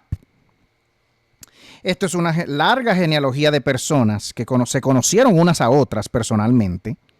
Sí, una larga lista de personas, cuando mínimo, si no estamos hablando de razas como tal, una larga lista de razas, de generaciones, que se conocieron unas a otras desde que todas ellas probablemente vivieron, ya que todas ellas probablemente vivían en una misma área al mismo tiempo, una llamada tierra Edén. Bueno, Adán salió, ¿verdad? Adán salió del Edén. No estamos hablando acá del Edén en todo caso. El Edén es el cielo, ¿cierto? El área escondida, el cielo escondido, el paraíso escondido, una vez que Adán sale de ese cielo. Este cuadro abajo puede ayudarnos a visualizar las vidas de los patriarcas como lo es descrito, como están descritas en la Biblia. Y se presenta un cuadro aquí donde se observa que en efecto a partir de unos 130 años es que se observa la aparición de Set. Luego vemos a Enos a partir de los 105 años de Set, que vivió 912. Luego vemos a Cainán, que aparece a la edad de 90 años de Enos, su padre, y que vivió Enos 905 años. Vemos como una escalera acá, no sé si se observa aquí. Aquí, se puede observar. Bueno, no es la intención mostrar tampoco esta lista, pero que es una escalera donde se observa las edades. Vemos a Yarret, que nace a la edad de 65 años de Mahalaleel, quien vivió hasta 895 años, según algunas traducciones, porque no todas las traducciones dicen el mismo número. No todas las ediciones dicen el mismo número. Vemos a Enoch, que vivió 162, ¿verdad? Que nació cuando Yarret tenía 162 años y cuyo padre, Yarret, la sexta generación, el número 6, por cierto, Yarret, que significa el verbo caer, en hebreo, Yarret, el verbo caer significa, viene del origen Yarret, y que este personaje es muy curioso de observar en otros textos judíos y hebreos, de cuando se dice que Yarret descendió de la montaña, que era la sexta generación y fue la generación o la raza de seres que descendieron de la montaña. El número 6, Yarret. ¿Le parece algo común a alguien famoso de hoy por hoy con ese nombre, con el nombre Yarret? ¿Alguien famoso conocerá usted hoy por hoy? En la política mundial ya ha aparecido como un hombre de la paz, amigo de los judíos y de los cristianos. ¿Se acuerda usted de alguien ya? Bueno, se la dejo ahí, Yarret. y que tuvo un hijo llamado Enoc, ¿verdad? El llamado séptimo después de Adán. Enoc nace cuando Yarre tiene 162 y Yarre vivió 962. Tenemos a un Matusalén, hijo de Enoc, que le nace a este Enoc cuando Enoc tenía 65 años y que este Enoc vivió 365 años. La edad del sol, ¿cierto? La edad de los días, en la misma cantidad de días del año, tenemos aquí como edad de este llamado Enoc, el que caminó con Dios, supuestamente el personaje o la raza que se dice en su Biblia, en la mía, que caminó con Dios y que Dios se lo llevó porque era amigo de Dios, era muy santo, muy puro. Los libros hablan que Enoc nació en una cueva igual que Jesús, en una gruta, igual que Noé, que no sabemos al final, igual que Abraham, de todos estos personajes que acabo de mencionar, dicen los libros judíos, hebreos, que todos nacieron brillando y echando luz en una cueva. No sabemos si estaban hablando del mismo personaje o de la misma raza de personajes. No sabemos, hermanos, si se está hablando en esos libros de los mismos personajes o en efecto de diferentes personajes en diferentes tiempos. Pero yo solamente le comparto lo que dicen los libros. Luego nace Lamec, cuando Matusalén tenía 187 años y cuyo padre, Matusalén, vivió 969. Luego efectivamente llega Noé en una 10ª generación, a partir de Adán, naciendo cuando Lamec tenía 182, cuyo padre murió de 777 años. Y ya luego de Noé, como ya sabemos en el mismo Génesis, sale, según los textos, otros textos judíos también, sale su hijo Ham, con H, acá en inglés, Ham. La H bien pudiera ser un reemplazo de la Y o de la J, pero que nos llega en español transliterada como una C, Cam, Canaán, hijo de Noé. Cam le nació cuando Noé tenía 500 años. Y luego el diluvio fue a los 600 años de Noé, y Noé muere de 950 años. Perdón, hermano. Pero ¿para qué presentamos todo esto? Para seguir hablándoles de los Elohim, de los dioses, de lo curioso de estos dioses, de lo que decían y de lo que hicieron y de lo que dicen los libros que ellos dijeron e hicieron. Cuando este Set tenía o tuvo 105 años de edad, entonces engendró a Enos. Pero otra forma muy curiosa e inusual, ¿no? Y una afirmación muy inusual es hecha se hace justo sobre este suceso, cuando Set tiene a Enos. Un hijo también le nació a Set, dice así. Un hijo también le nació a Set, quien lo nombró Enos. Luego el pueblo, dice la frase ahí, terminando el verso 26 del capítulo 4, dice, luego el pueblo comenzó a llamar el nombre de Jehová. Comenzó a invocar luego el pueblo. Se está hablando aquí que un Enos. Mira lo que dice la frase. Luego y entonces, cuando nace esta cuarta generación de humanos, ¿no? Vaya a saber si estamos hablando de una raza como nosotros o de una raza anterior a nosotros de humanos. Le nace este hijo a Set. Set es el tercero después de Adán y Enos es el cuarto después de Adán, el llamado Enos. Anu, mire la semejanza con la palabra Anu, Enoc, porque también se asemeja a la palabra Enoc, que viene después del supuesto séptimo después de Adán. El supuesto séptimo después de Adán se asemeja en nombre a este cuarto después de Adán. Vaya relacionando los números, hermano. El 7, el 3, el 4, los 4 jinetes, las 4 bestias. ¿No? Vaya relacionando conceptos y pasajes en la Biblia. Cada vez que los lee en la Biblia. Aprendemos aquí que el nombre de Jehová comenzó a ser invocado en el tiempo de Enos, en el tiempo de la cuarta generación, del cuarto hijo o de la cuarta raza generación. Comenzó a invocarse este nombre, Jehová, Yahweh. Esto nos lleva a creer que Jehová no fue invocado antes de Enos, antes de este Enos. Por ejemplo, en el tiempo de Set, o en el tiempo de Caín, o en el tiempo de Abel, o en el tiempo de Adán y de Eva. Cuando los Elohim crearon a los adamitas, Yahweh, el nombre de Yahweh no era invocado. El nombre de Jehová no se invocaba. Ese Yahweh. porque el mismo libro dice que se comienza a invocar a partir del llamado Enos, el cuarto. Si leemos la Biblia cuidadosamente, podemos entender por qué, la razón de esto. Este Jehová es llamado en la Biblia Ish-Milchamah. Jehová, este nombre es invocado en la Biblia del modo Ish-Milchamah, que significa hombre de guerra. Ish-Milchamah. Yahweh, este Yahweh o este nombre que se invocó, empezó a invocarse, era un soldado, un Elohim militar, una raza soldado, una raza de militar, dice aquí, un dios militar o unos dioses militares, unas razas militares. Al principio, el Elohim trabajaba, ¿verdad? O los Elohim trabajaban, sembraban granos, criaban ganado en el Edén y experimentaban con alimentos y creaban nuevas especies. Crearon también definitivamente una nueva especie, los adamitas, para que trabajaran para ellos. Es lo que dice este texto.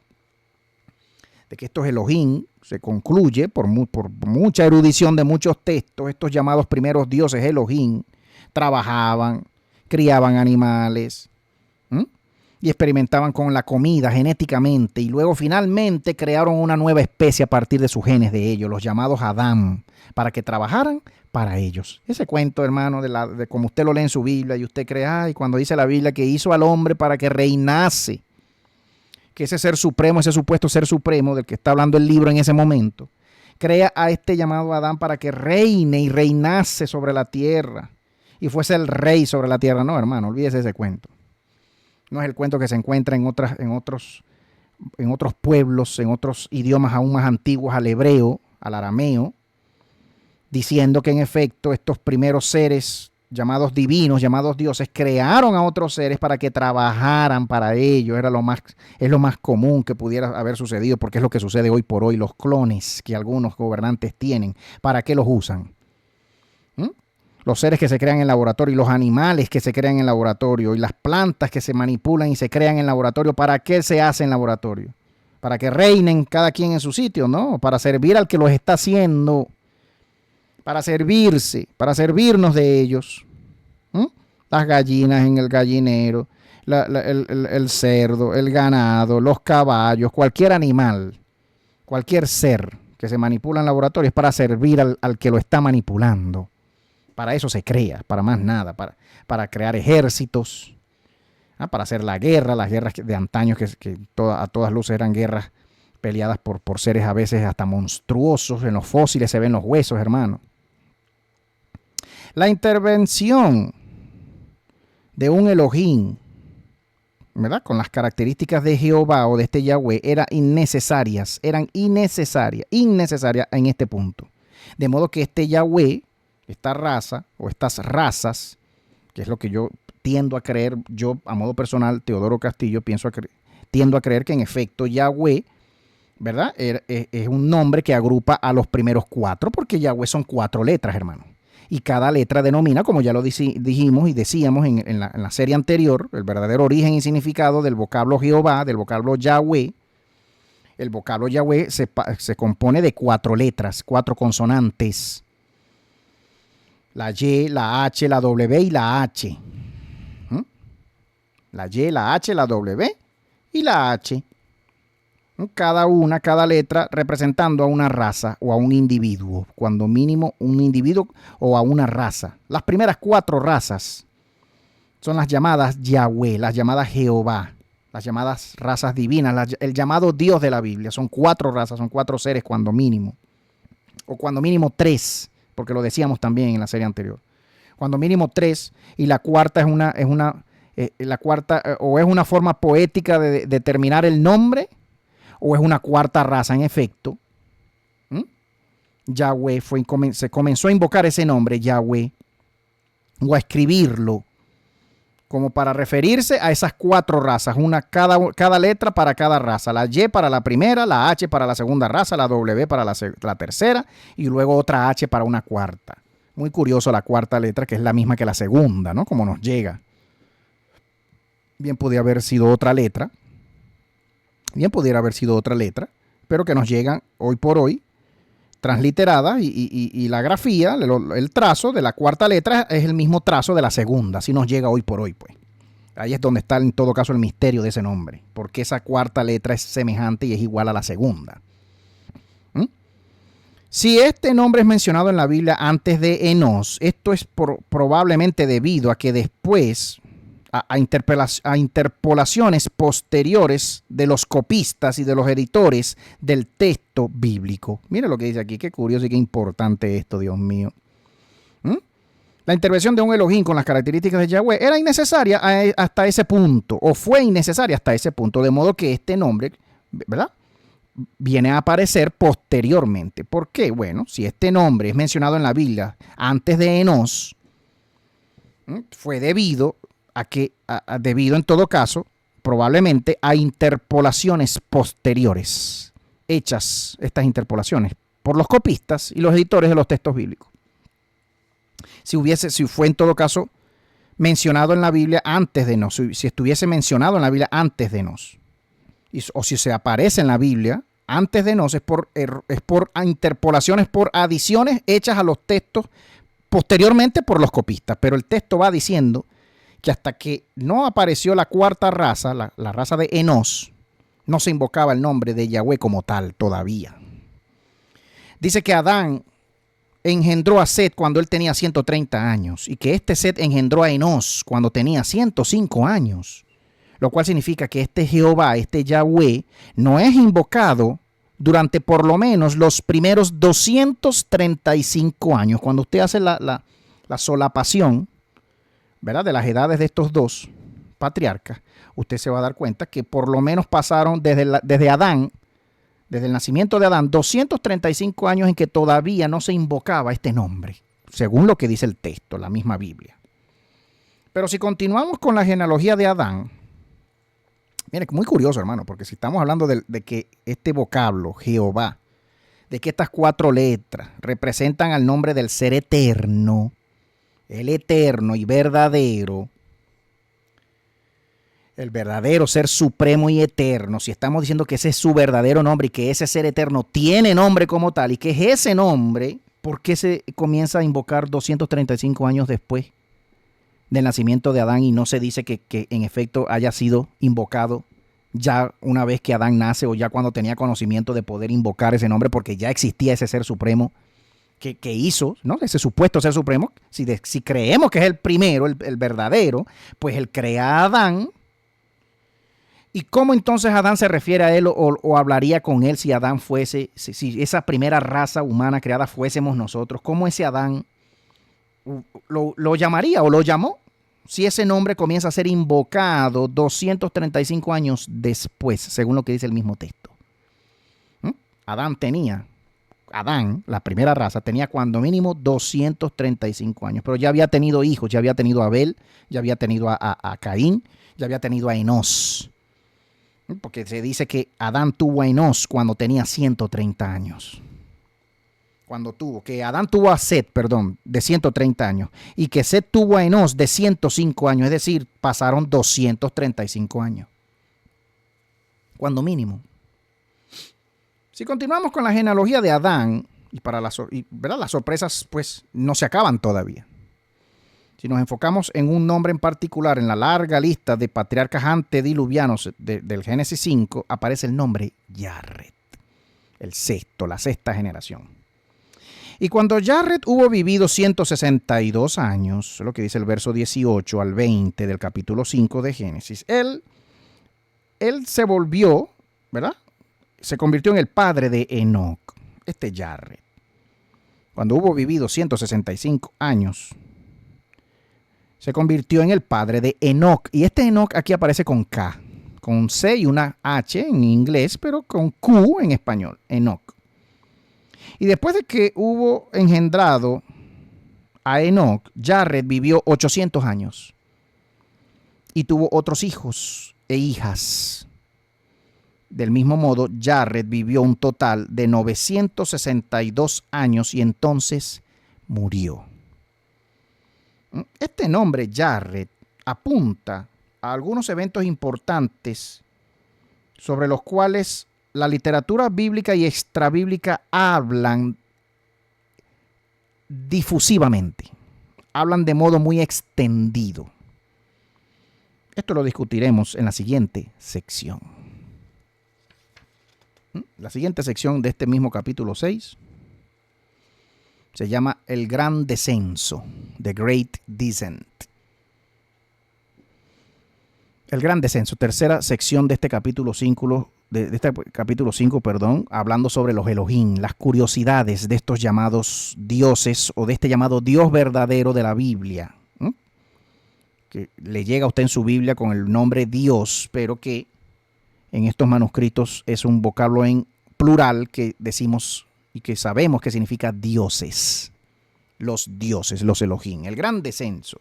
Eventos importantes en la Biblia y otros ejemplos ¿verdad?, de la literatura antigua son recordados, hermanos, frecuentemente debido a los nombres, debido a ciertos nombres que se leen en esos, ¿verdad?, que aparecen en esas historias.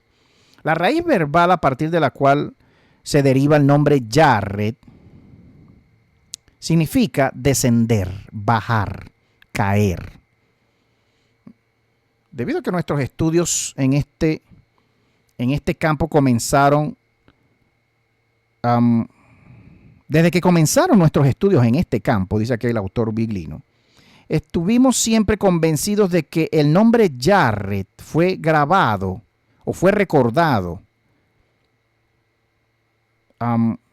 que en el nombre Yared era recordada la memoria de un importante descenso, de un evento importante que tenía que ver con un descenso, con una caída, con un descenso.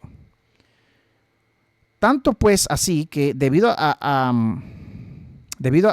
que a Enoc, el hijo de Yared, también se dice de él, ¿verdad?, del hijo de Yared, Enoc, se dice de él que después que vino a ser, que vino a estar viajando literalmente con los Elohim. Tanto así, es importante este nombre, Yared, que después se dice que su hijo Enoc, la Biblia dice que ha quedado registrado, ¿verdad?, que Enoc estuvo viajando de hecho con los Elohim, con los dioses. Enoc, el hijo de Yared. ¿Quiénes entonces son los dioses? ¿Quién fue Enoc como tal? Ahí viene la pregunta. ¿Quién era ese Enoc que estaba viajando, dice la literatura bíblica y extrabíblica hebrea, que ya no es bíblica, porque pues muchos libros hebreos ya no son bíblicos o son considerados escrituras cuando lo fueron antes, en Biblias anteriores, la Biblia hebrea anterior y ya luego pues las Biblias cristianas modernas. Y usted ve ese cambio tan natural cuando observa la Biblia católica y la Biblia evangélica. O sea, la Biblia católica tiene 7 libros más y es más antigua que la Biblia evangélica, protestante. O sea, nada del otro mundo, nada normal sacar libros de la Biblia, sacar ediciones nuevas en el paso del tiempo, cada vez con menos libros, cada vez más ocultándonos información a usted y a mí, que somos los lectores y los que compramos esos libros.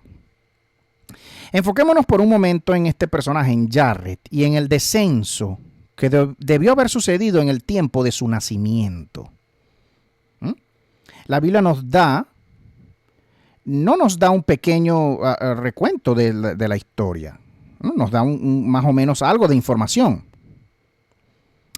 Dice aquí, la Biblia nos da, the Bible gives us no detailed account. La Biblia no nos da una historia detallada, dice acá, de este evento. Sin embargo, el Génesis 6 dice que los hijos de los Elohim, vieron que las hijas de los Adán eran Tobot, así salen los manuscritos más antiguos, que se traduce como beautiful al inglés, que significa en español hermosas. Que los hijos de los Elohim, los hijos varones, supuestamente acá, sons, vieron que las hijas de los Adán eran Tobot, eran hermosas, y es decir, que eran deseables o que eran apropiadas para ellos, suitable, apropiadas. De este modo tomaron muchas, tantos como quisieron, como esposas. Tomaron muchas, tantas como quisieron, como esposas. De este modo, dice así. La Biblia no nos dice exactamente cuándo o cómo esto sucedió. Solamente nos permite entender que sucedió antes del tiempo de Noé, debido a que cuando habla del diluvio, ¿verdad? Está claro que los Elohim querían traer orden a la situación. Los llamados Elohim querían traer orden a la situación del mundial, que desencadenó, ¿verdad?, en confusión debido a la que desencadenó, que se volvió confusa toda la situación debido a que habían razas cruzadas y habían descendencias cruzadas para esos entonces, para esos días. Debido a la interbreeding, al cruce de razas que había ocurrido. En el tiempo de Jared, sin embargo, esto nos ocurre, ¿verdad? Viene a suceder que había, como lo implica el nombre, un descenso, que sucedió, como lo implica el nombre, o como lo da a entender el mismo nombre, un descenso. ¿En el tiempo de quién? Del llamado Jared. Yo me inclino a creer, yo doy mi opinión, como siempre la doy. En mis videos, en mis posts en Facebook siempre voy a dar mi opinión, mis juicios. Voy a emitir mis juicios, mis opiniones, mis conclusiones. Lo voy a hacer siempre, es normal, es natural. Se acepta de cada quien que cada quien opine y de su opinión, su juicio, Dios mío, porque es normal juzgar lo que se lee, juzgar las situaciones en la vida, juzgar a los hombres que vemos, a lo que hacen, a lo que dicen, a los hombres que escuchamos. Es totalmente normal. ¿Por qué hago alusión ahora a esto aquí? Bueno, porque hoy mismo en nuestro canal de Facebook, ¿verdad?, teniendo que defendernos de nuestra opinión cuando hay todavía personas que nos dicen no juzguen a nadie, no juzguemos a nadie, no es lo que dice la Biblia. La Biblia dice juzgad, retened lo bueno, ¿verdad?, dejad lo malo, juzgad. Ese libro de los cristianos y de los judíos se contradice, en unos verbos dicen no juzgue para que no seáis juzgado, pero en otros versos te dice juzga, opina. Emite tu opinión y hazlo con justo juicio. Es la diferencia entre la persona de bien y la persona de mal. Los que lo hacemos para bien, los que somos buenas personas, lo hacemos para el bien, para enseñar algo bueno. Nunca lo hacemos con intención de destruir.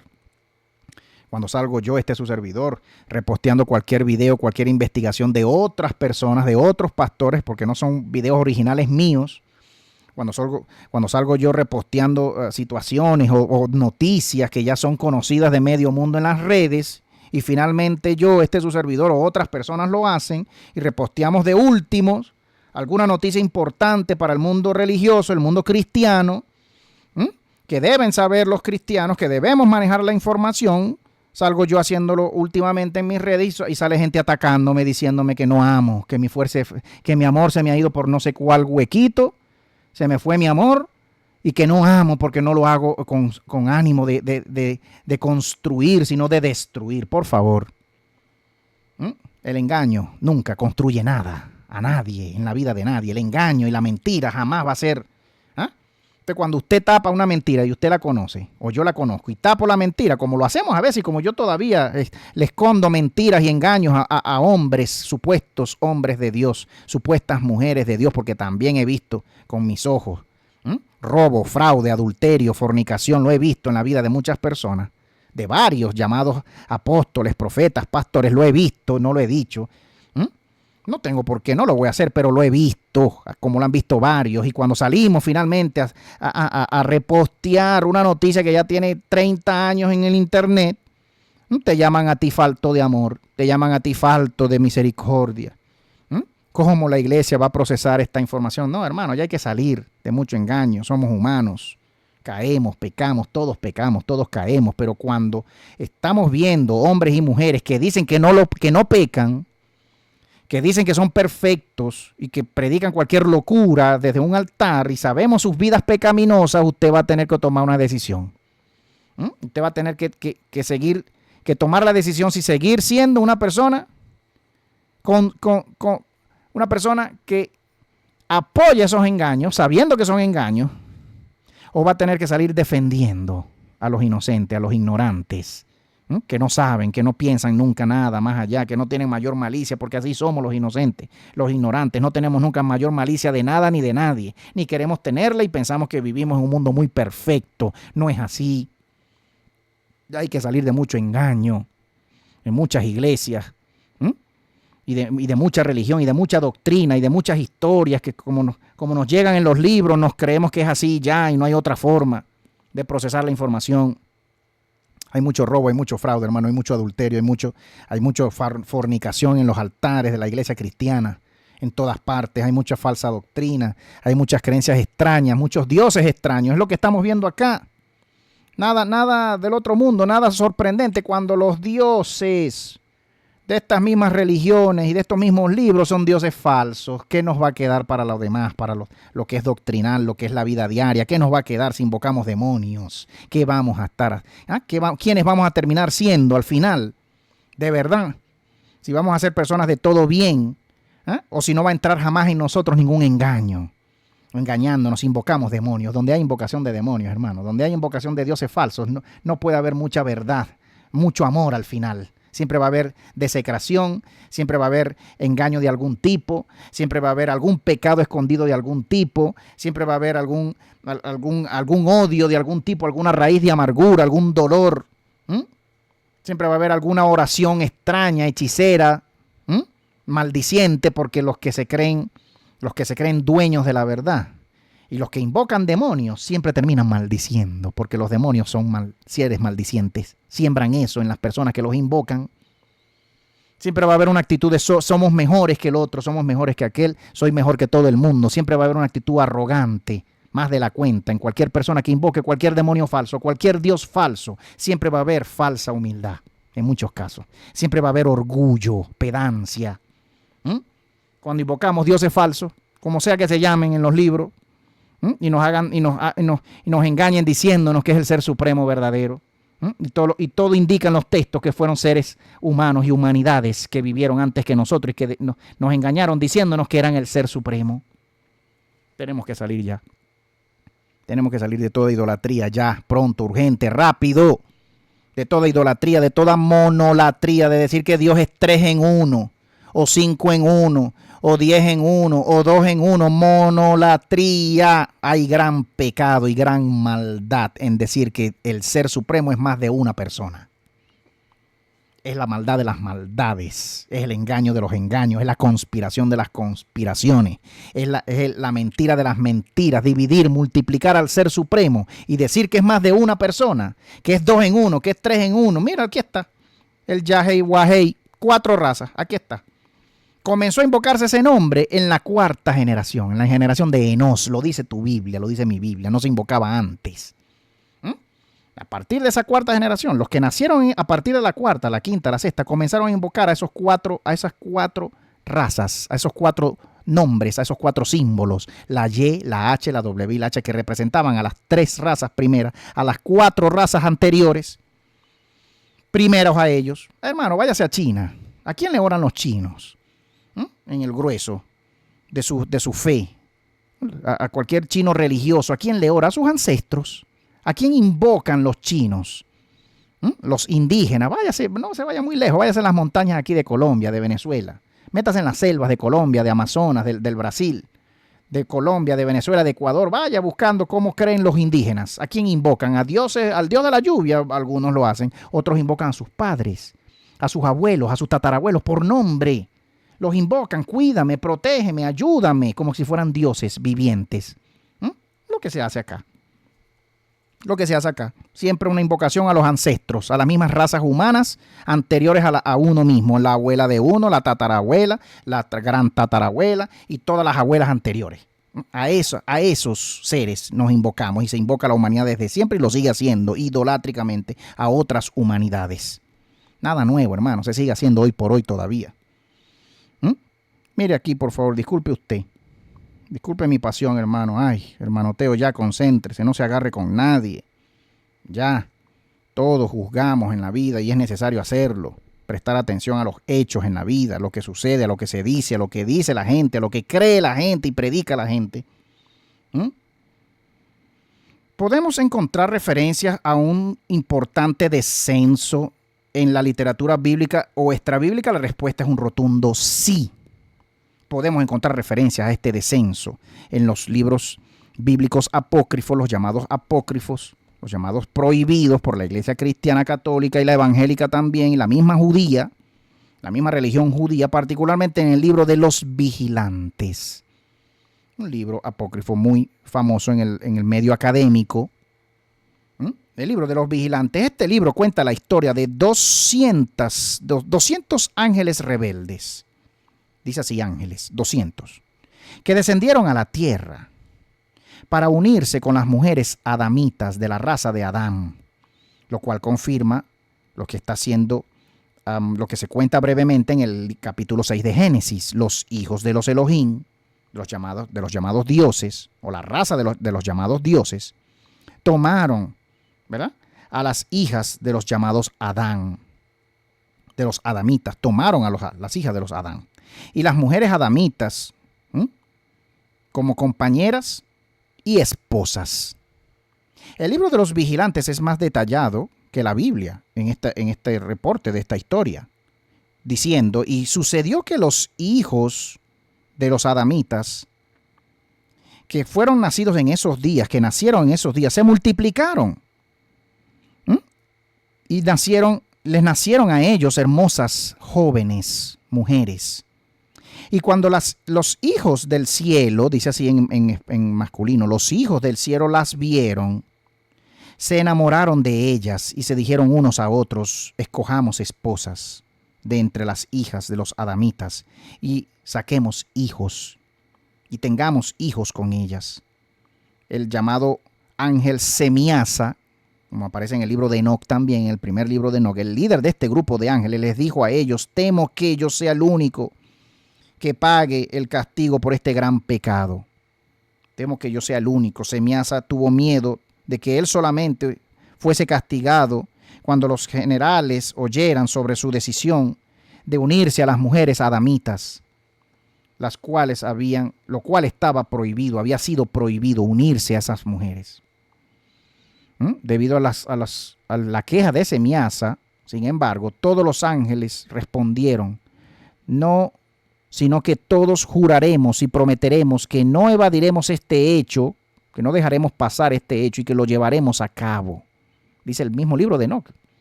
El libro de los vigilantes es una parte del libro de Enoc. Este libro que este autor cita aquí como el libro de los vigilantes, de los Watchers, Book of the Watchers, es una parte de los llamados 5 libros del primer libro de Enoc, que se divide en 5 libros.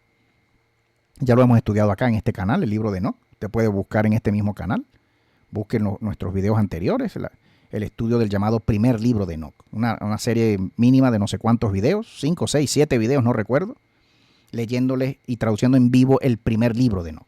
Más allá de esto, juraron y prometieron a cada uno, los 200 de ellos.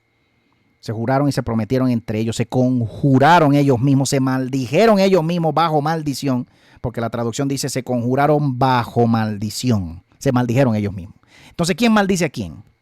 ¿El Ser Supremo maldice a sus criaturas o la misma criatura se maldicen ellos mismos y unas a otras? El Ser Supremo no maldice a nadie, hermano. El Ser Eterno, el verdadero, el invisible, el infinito, el sin nombre, el Padre de toda alma y de toda humanidad, desde las primeras humanidades llamadas divinas, que se hicieron llamar divinas ellos mismos, no maldice a nadie. Y la parte emocionante todavía viene aquí. El libro de los vigilantes reporta que descendieron a una tierra llamada Ardis, así nos llega transliterada. Y entonces descendieron a Ardis, a la cima de la montaña Hermón, descendieron. A la cima de la montaña Hermón. ¿Le suena ese nombre en la Biblia? El monte Hermón, el monte de Dios, o de los dioses, el monte de los dioses. Y lo llamaron así, monte Hermón, porque allí juraron, porque allí se conjuraron bajo maldición todos ellos. Es lo que dice ese libro. Esta es una pieza fascinante de información. El autor Cincelus, un académico bizantino de los siglos 8 al 9, después de Cristo, comenta sobre esta llamada tierra Ardis, diciendo que esa lectura de esa frase, ellos descendieron a Ardis, es incorrecta. Cincelo dice eso. En vez de eso, él dice que la lectura o la traducción debería ser, ellos descendieron en la tierra de Yarret. Ellos descendieron en el tiempo, no en la tierra de Yarret, sino en el tiempo de Yarret. En el tiempo de la sexta generación llamada Yarret, porque es la generación que descendió, la sexta. Cuando ya eran 6 generaciones de ese cielo, o de esos hijos de Adán acá abajo, en una tierra más abajo, o sean los sextos allá arriba, o sean los sextos aquí abajo, fue cuando sucedió ese hecho.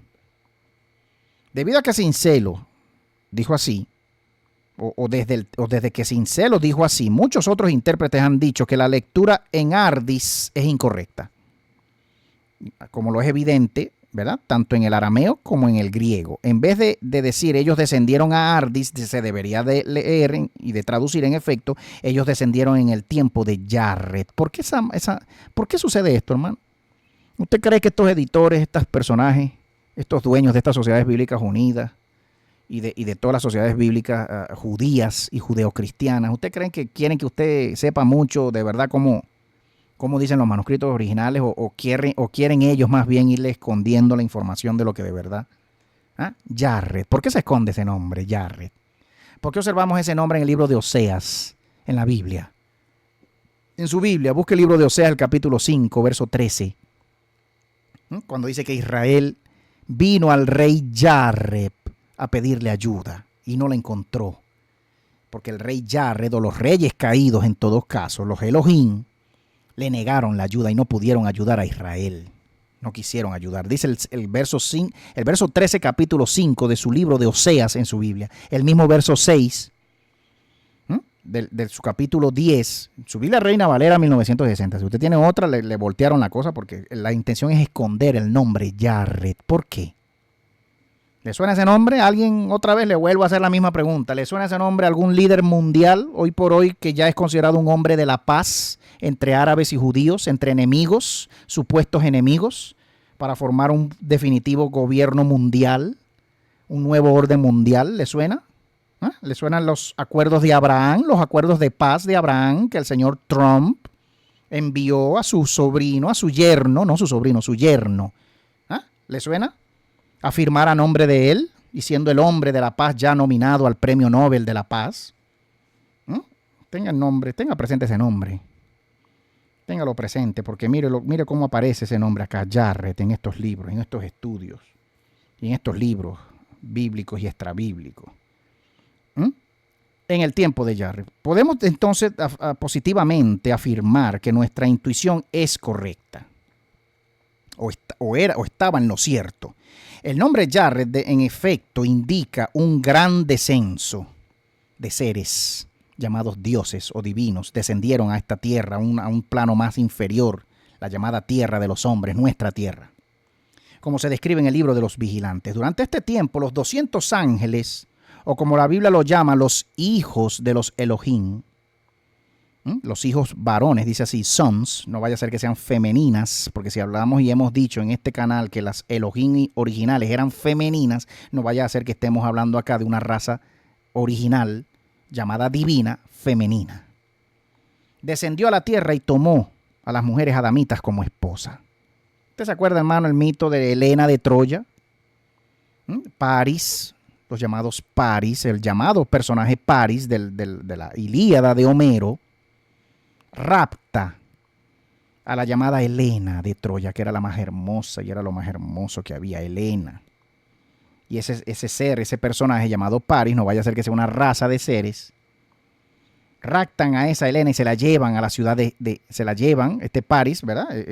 Príncipe de Troya, se rapta a esta Helena de una llamada tierra.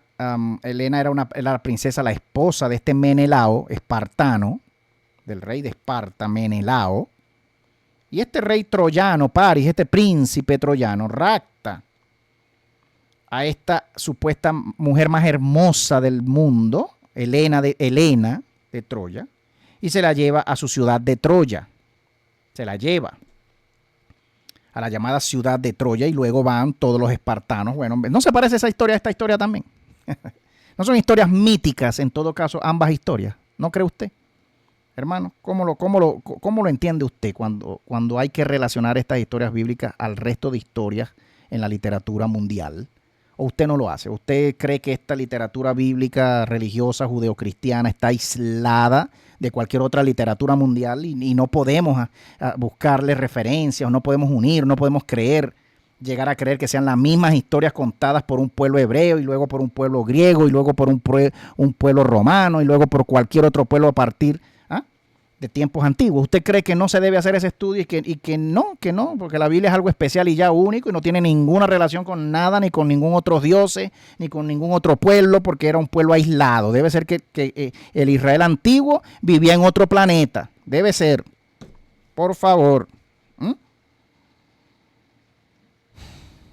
Los libros apócrifos bíblicos nos ayudan a entender que en el tiempo del llamado Yarre, o en el tiempo de la sexta generación, los hijos de los Elohim, o las hijas, las primeras creadas, las primeras 6 razas, con ese nombre, para los que creen que Jehová es Dios, ¿no? Para aquellos, pues, los hijos de los Elohim, o para aquellos que creen que Jehová es Dios, pues los hijos de Dios, descendieron, los hijos de Jehová, de los Elohim, descendieron a la tierra y tomaron mujeres adamitas como quisieron.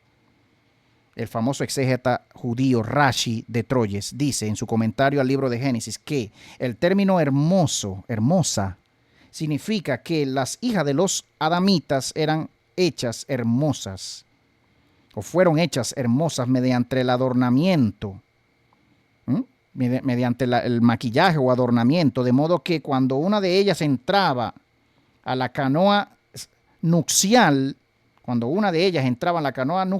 un ser poderoso bajaría y la poseería primeramente. Eran hechas hermosas. Mira el comentario de este rabino. De modo que cuando entraban, una de ellas entraba en la canoa o en el lecho nupcial, un ser poderoso descendía y la poseía primero, antes que su esposo. Las mismas prácticas de los reyes de Inglaterra de antaño que se ven en películas, ¿verdad? En Corazón Valiente. El dueño de la tierra, el señor de la tierra, tenía derecho real de desposar a las vírgenes cuando se iban a casar con un hombre, adamita, de esta raza. El rey tenía derecho a venir a tomarla como mujer primero y luego se la daba a su esposo. Se observa en esa película y en muchas películas, en varias partes. Miren lo que se observa aquí. Un poderoso, a mighty one, stands for one of the Elohim. Aquí se ve que este llamado ser poderoso significa uno de los hijos de Dios, de los llamados supuestos hijos de Dios. Ellos entraban al salón y poseían, al cuarto nupcial, y poseían a la mujer, a la virgen que se desposaba. Este rabino Rashi de Troyes continúa añadiendo que el Elohim también tomaría lo que es, o tendría también, relación sexual con la mujer casada, con los hombres y con los animales. Con los hombres casados, las mujeres casadas y con los mismos animales que se unían a otros animales. El Elohim de esa tierra tenía derecho sexual.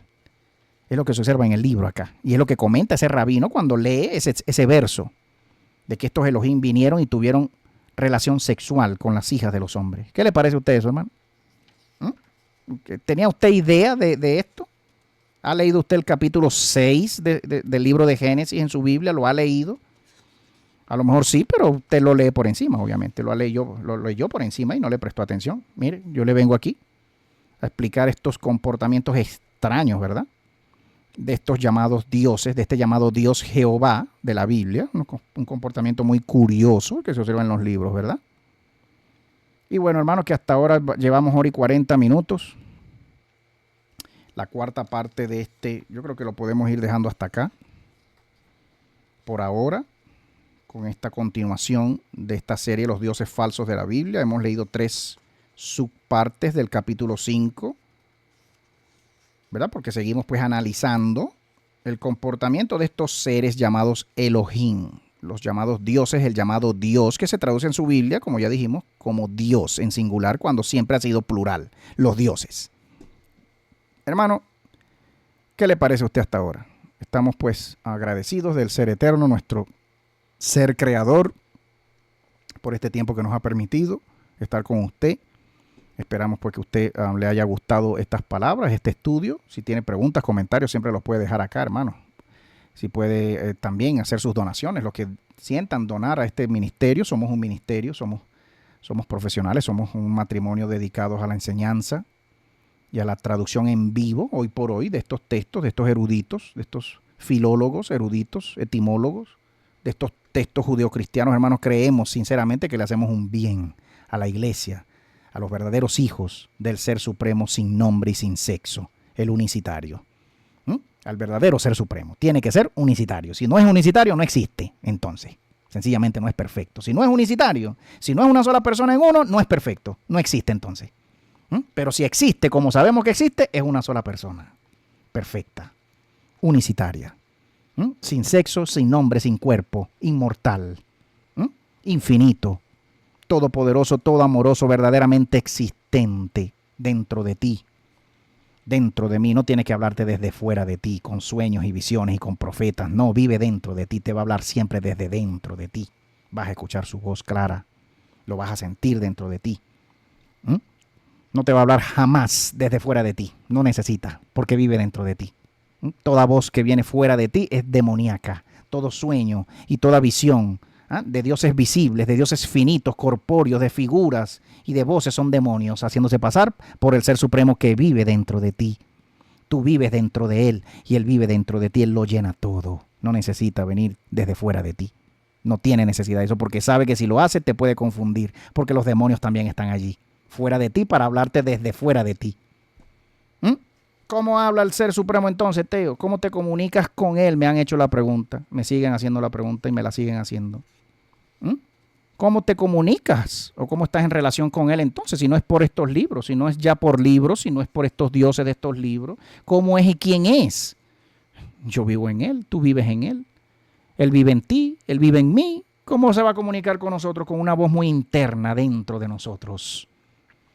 No lo vas a escuchar en la pata de tu oído, no es una voz aquí, es una voz aquí. Es un ser, es una presencia, es una fuerza, es una vida, es un bombeo de tu corazón y es una voz que se oye desde dentro de ti en momentos muy especiales cuando Él le place, obviamente, porque Él existe por sí mismo y aparte de ti. Tú eres creación de Él, yo soy creación de Él, pero tú y yo no somos Él como tal. No somos ese ser como tal. Cuando digo Él no estoy diciendo masculino, no tiene sexo, no tiene género. Cuando digo Él me estoy diciendo un ser neutro, un ser sin sexo, sin género, un ser asexual. El ser perfecto no tiene sexo sin género y no tiene género. Hermano, le mandamos un abrazo a la distancia. Mi esposa y yo los saludamos una vez más. Estamos muy agradecidos con su tiempo y por su amistad, por sus oraciones, sus comentarios. Seguimos buscando ese ser perfecto, seguimos encontrándolo, porque en la medida que lo buscamos, lo encontramos. Efectivamente, el libro no se equivoca cuando decimos, el que busca, halla. O cuando el libro dice, pues, el que busca, halla. Y si tú y yo seguimos buscando a un ser cada vez más perfecto en su ser, lo vamos a encontrar. No lo vas a encontrar en esos libros. No está en libros, no vive en libros. Ha sido desechado por esta humanidad y por las primeras humanidades que nos editan y nos venden el libro. Los mismos dioses falsos de este mundo. Un abrazo, hermano. Gracias por su tiempo, su atención, su cariño, sus oraciones, sus donaciones. Seguimos hablando hasta una próxima transmisión. Nos despedimos. El Ser Supremo no humano les bendiga a todos. Gracias.